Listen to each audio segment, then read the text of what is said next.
Hello everyone, my greetings to one and all.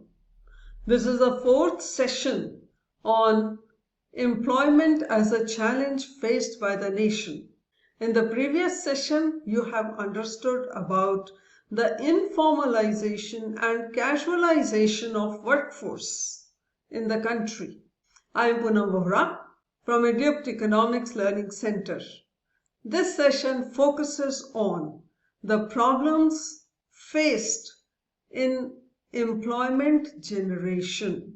It is a challenge nowadays as highly educated Indian youth is 6 times as likely to be unemployed as an uneducated youth.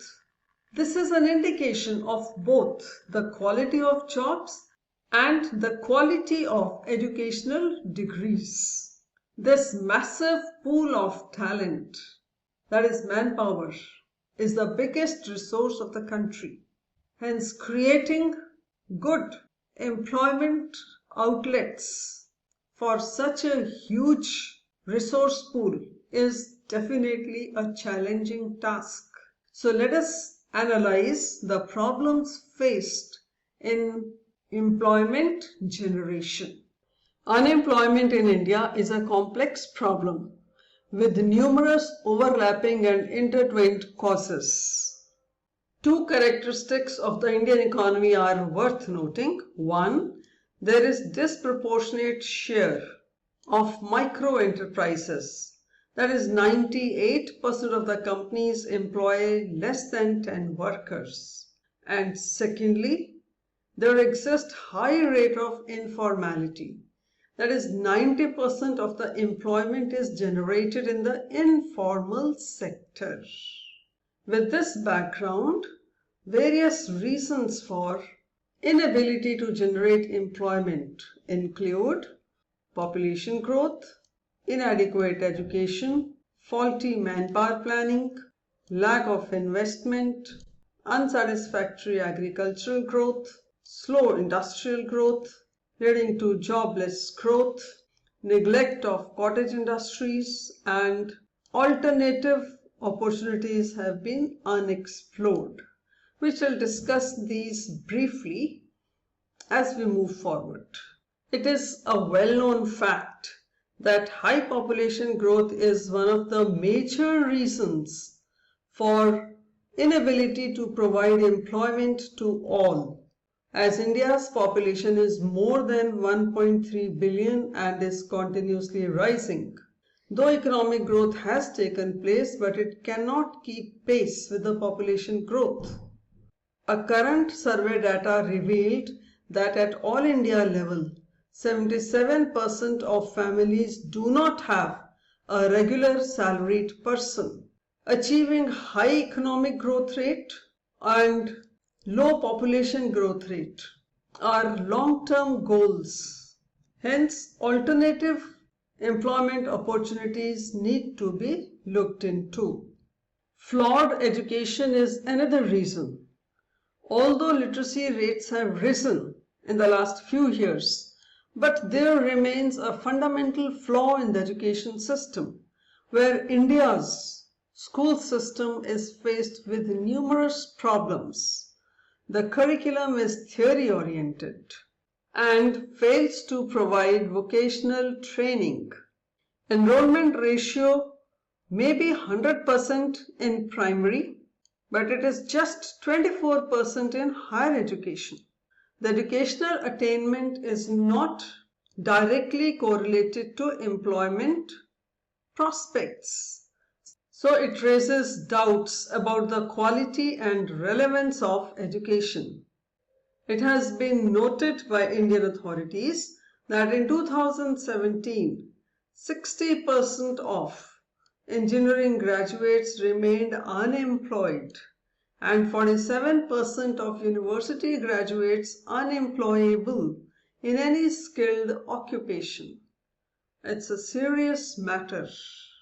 There also exists faulty employment planning. Employment planning is concerned with the demand for jobs compared with the supply side of employment.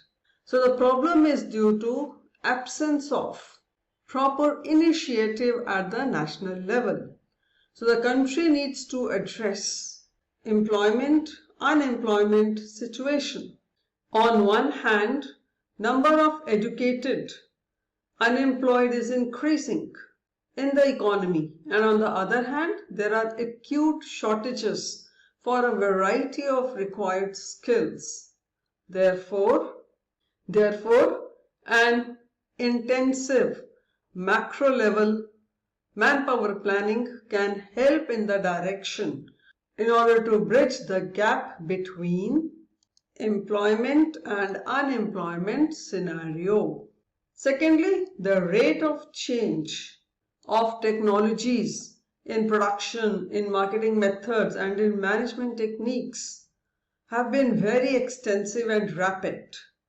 So to adopt the change in technology in accordance with global trend once again necessitates high degree of macro level planning.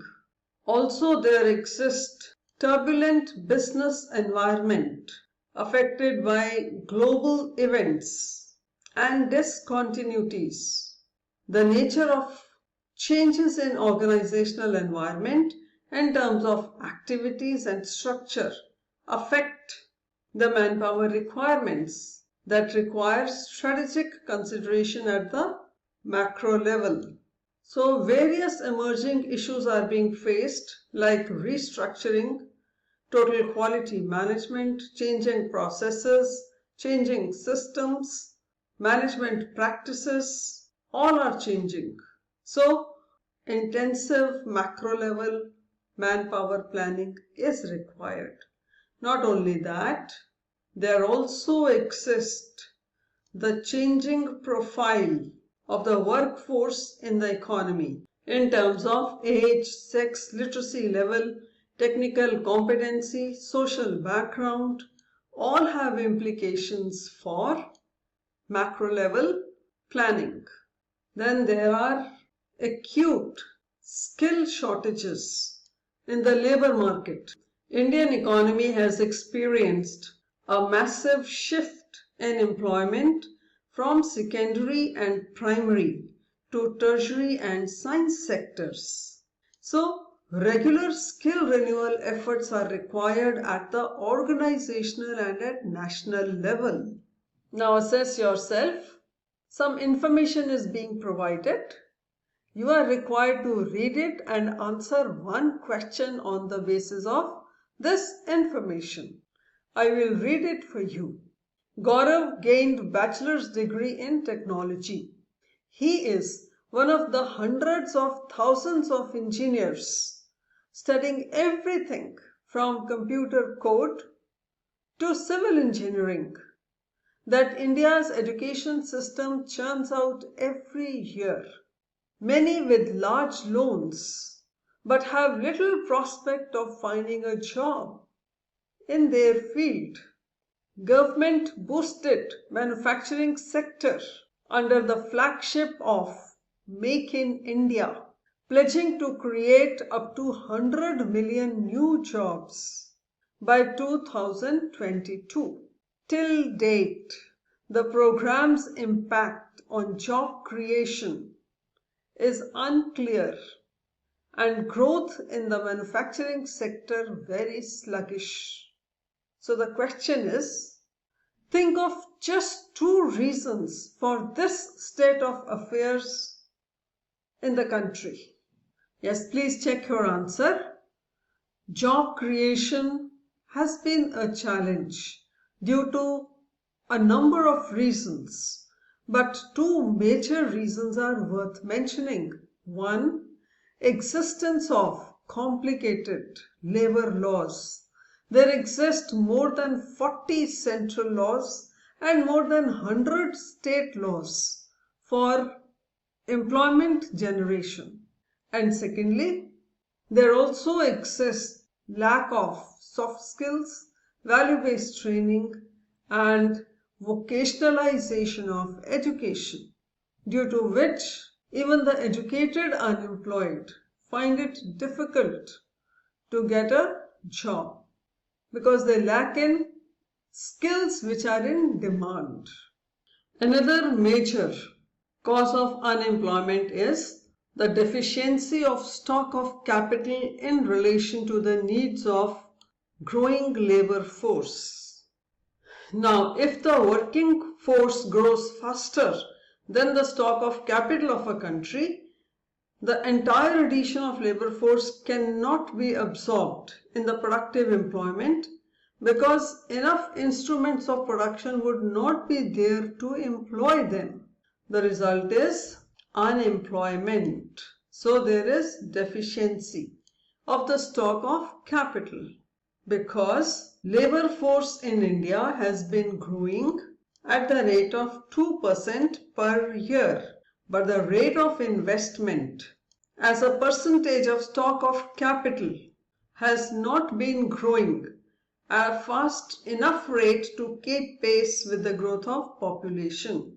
As a result, ability to offer productive employment is limited. So this manifests itself in two things. One, prevalence of large-scale open unemployment in the urban areas, and two, open unemployment in rural areas as well as disguised unemployment in agriculture. So, need is to have an increased investment which requires additional savings on the part of communities so that nation's stock of capital can be enlarged.